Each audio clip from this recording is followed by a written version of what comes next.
標標冷知識 Watch Hit 馬年就快到，今日我哋一齊盤點10大馬年標，睇睇邊一匹標界駿馬最先跑出。浪琴標推出馬年嘅 Master Collection 系列腕標，呢隻馬年標將水墨大師徐悲鴻嘅奔馬刻喺自動盤上，隨住機身轉動，馬就好似喺碗上奔跑。再配上紅色漸變標盤同月相顯示，美感同機械感都一步到位。百年靈呢款 Top Time 馬年限定12點至2點鐘位置刻上 Year Horse 字樣，喺9點鐘位置刻上一匹駿馬剪影，標背亦刻上馬嘅圖案。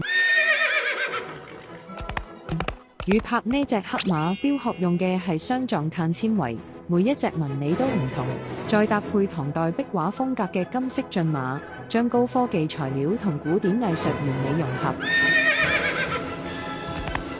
泰格豪雅呢款 Carrera 馬年標，將日期窗嘅7變成漢字馬，因為馬喺12生肖中排行第7，每個月嘅第7日都可以睇到生肖圖騰。